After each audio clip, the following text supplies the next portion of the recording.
So obviously not the way you guys want to play today. Is there any positive taking out of this game, or is it just watching it?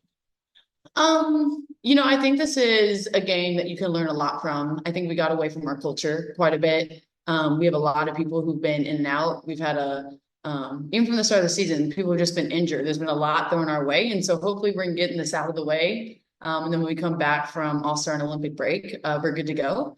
Good news is we're not peaking at the too quickly, which is good. But for us, it's just about our culture, getting back to doing what Phoenix does this year.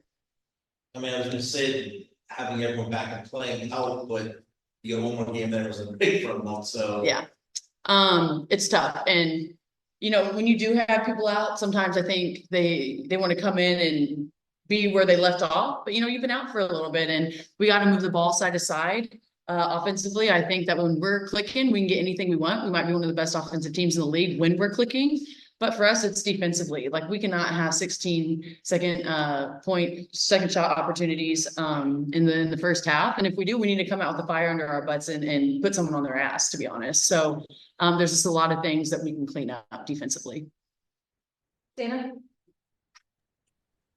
Yeah, Khalid has been in some debates about whether she should be in the MVP conversation. But what are some of the things besides the scoring that she's helped you and some others like Beck get open and doing things that will basically lead to some great opportunities for others besides scoring and such? Well, I think that's why we have her on our team, is to score. And so when you have such an elite level scorer, she's going to draw a lot of attention. And so the next thing is to get our offense clicking is when she does draw 2 or 3 is to hit the open man. But she's doing everything she's being asked to do right now. And for her, we need her to keep scoring. I definitely think that she should be in the MVP talk. She's having a killer season. I'm happy she's on our squad. But then again, it's not 1-on-5. Like, everyone else has got to do their part too. We got to start winning games. We got to start stringing wins together, plays together, defensive plays together. And so she brings a lot to the table. And we're super stoked to have her in Phoenix. But we gotta get our stuff kind of figured out as well. Steven? What's going on, Sophie? I had 2 quick questions for you real quick. The first one being just kind of looking at the third quarter, you all had 9 points. I'm curious, what are you seeing from your offense in these quarters where you guys are kind of scoring less than 15? It's defense. It's all stemmed from our defense. And sometimes, when our shots aren't falling, which I don't think anyone shot besides Ka in the first half, our shots were falling. But we can't let that dictate our defense. That's not what our culture is about. That's not what this team is going to be about. It's not what it's ever been about. And so we've all got to come with a clear mind.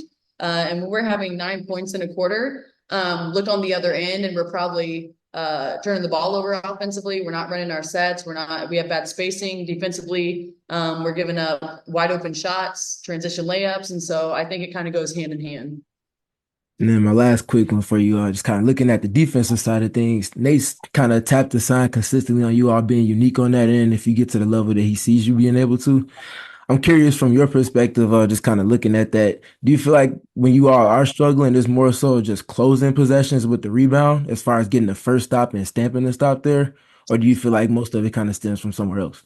No, I think that if I'm hearing your question right, I think that in the half-court defense, our first line and all that is great. It's when the shot goes up when we can't get the rebound. Like, we've all got to box out. When 4 of us are boxing out and one's not, that person's normally getting the ball. And so it's finishing plays. That's what defense is. You can have a great defensive possession, but if you don't finish with a box out and a rebound, that's where they're getting all their second shot opportunities. And honestly, as a defensive player, when you do a hell of a job and then you don't get the rebound, it's just a blow. And when you have one after another, it's just deflating down the stretch. And Connecticut, you can't do that. They're one of the best teams in the league. It's weird because they start off a certain way, but they keep getting better and better and better each quarter. And so you got to step up your game. You got to give them a lot of credit. They're a hell of a squad. They have a lot of great players on their team. But for us, we just did not play up to our potential today. Last question, Justin. Hey, Sophie. Stephanie White, she's talked a lot about the importance of putting players into specific roles and allowing them to grow and make mistakes so they could step up when needed to. Last time when you guys played them, it was Veronica Burton and Tiffany Mitchell off the bench. Tonight, it was Rachel Banham. So how do you think that philosophy builds such a consistent attack? And in what ways does this speak to the culture that Coach White has built? I love Steph, I call her Stephanie. Coach White, I'll say Coach White. I think she's done a hell of a job. I've always been a big fan of her ever since college. She was at Vandy, I was at Mizzou. I've always wanted to play under her, to be honest. I just love how she operates, what she's about, how she looks at the game and coaches the game. And so I have the utmost respect for her. Absolutely love her. But I do think that she's onto something. I think that when you can give these players who are not the mains or the stars, the confidence, and they can own their role and really come into their role. When you need them and their numbers call down the stretch, they're going to be ready to go. And another thing of it is, as a player, then you have confidence in those players, or that person has confidence when their name is called. And so for me, I love that she's doing that. Banham had a hell of a game tonight. I know she's a hell of a shooter. She always has been. So you got to congratulate her. But I love what Stephanie White's doing here for Connecticut. I think so. Obviously, wasn't the game you guys wanted. When you get out of this, going one game left before the break. I mean, it's important to get this win against DC. We want to finish on a high, especially going into a break. We want to stay together and play to how we want to play and represent, Phoenix Mercury basketball. Dana? Yeah, how do you feel about the way that you guys have played in the first half? That's my first question overall. And second, how has Kalia helped with getting you guys opportunities besides her scoring, being that there's the debate of her being in the MVP conversation despite, your record as it is at 500? What was the first question? Sorry. What do you look at? Yeah, sorry, just a long question. The first half performance, I mean, I feel like we still weren't playing our style. We let them have too many second chance points. That was our biggest issue today. And so that's what we really needed to focus on. So it will be a big thing for the next game that we have coming in. Justin, go ahead. Hey, Beck. You had the chance last season to play in Connecticut alongside many great players, but specifically, I want to ask you about Dejanay. She seemingly got more and more comfortable year by year. How have you seen her approach allow her to make such consistent strides in her game, and what do you think makes her game so unique? Yeah, I'm honestly really happy with her and how she's really taken this season in her stride. She's building towards it. I think everyone that's been around her has known that this is coming. I think it's her strength. It's the way that she plays hard. She crashed the board. That was a problem for us against her today. Was boxing her out. I think she's just one of those people that are going to be dogs on the court. So I mean, she's having a great season. Last question, Aya. Hey Beck, so I wanted to ask you what has happened for the Mercury in the third quarter and how you can fix it by making sure to play at the level that you guys usually play when you head to DC on Tuesday.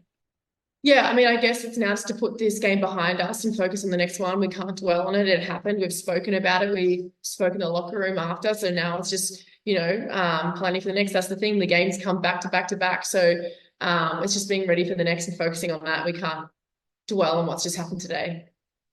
Thank you. I mean, it was the one plus you got some time for that first group to be together again and sit out games. But yeah, I'm not sure we weren't very good today. Connecticut they were ready to play. Yeah, that's on me to have our team ready. We were not ready to go. We were a little bit disjointed. I'm not sure why. I'll have to look at the tape and get back to work, but that was a step backwards for us for sure. How would you assess the in about 20 minutes? How you assess her play? Will have to wait and see how she feels tomorrow? Decide it's going to play Tuesday or whatever. Yeah, I thought she moved around fine. She hasn't been able to do much the last couple days, but yeah, I would assume that she'll play against Washington after what a day of rest or light work tomorrow. I have a couple horrors this year. But still, is this team gonna be where you need to be? And we might come back into the playoffs. Yeah. Yeah, I mean, I don't think, we've got one game to go before break. Hopefully we can get healthy over break, build some consistency. Connecticut has had our number, but there's a good chance that we could see them early in the playoffs, right? So give them credit. They've had our number thus far. Erica? But I mean, Bantam hit 8 threes on you. Yeah. I was on, I had a scatter report of people that could damage you right away. That was the game that she just had that I had shots. yeah, I mean, we recognize her as a sniper. We didn't do a great job of getting to her early, and then a shooter like that gets hot, it leads for a long night. And so we were kind of a step slow, and she made us pay. She had a heck of a game. Go ahead, Erica. Hey, Coach, can you just talk about what you saw from the Mercury and as well as you saw from the Sun in the third quarter? That was definitely the biggest difference maker for you. I thought they came out and really were aggressive. We struggled to score. We didn't really make an adjustment at halftime as far as our approach, and they set the tone, and we didn't step up to that. David? Hey, Coach, how much did Connecticut's defense affect what you want to be able to do today? They did a good job. Yeah, I mean that they're known for that. That's what they do. Was affected today just with the turnover that we've had. Our execution was not good. But they got after us defensively and made it tough on us. Alex? Hey, Coach. So Brittany and Natasha have been a good duo this season, but the rebounds have been a little bit of cause of concern over the past few games. What do you guys think you have to fix going forward with that situation? Yeah, I don't think it's BG and Mac by themselves. I think it's the collective group. We have to be better on the glass. I mean, you're not going to win many games with a backup shooter going 4 for 6 in the first half and giving up 16 second chance points in the first half. I mean, it's not realistic. It's deflating. So our focus and physicality on the glass has to be way better. Hey, Coach. So the Phoenix Mercury are now back to .500, and they have one more game remaining, which they are facing the Washington Mystics. So what are you looking to end the stretch, like before the Olympic break and All-Star? Well, obviously, you'd love to finish on a win, get over 500. That's a goal of ours to finish the right way. But if we play like we did tonight, we won't. We weren't very good tonight. You're not going to play winning basketball. You're not going to win games playing that way, and we got to be better. Last question, Dana. Coach, obviously, Kalia has been great as far as scoring, but how do you like her as far as being a screener, getting other people open, such as Becca, and just opening up the floor with how well she moves without the ball? Yeah, we're at our best when Ka has it. Teams are going to load up to her to challenge her to look for others. But that's something that we definitely can look to do. We look to do during timeouts. You'll see her run into some pistol actions and set screens and roll. But yeah, we need to move some people around, and she's one of them. Thanks, Coach. All right, thank you.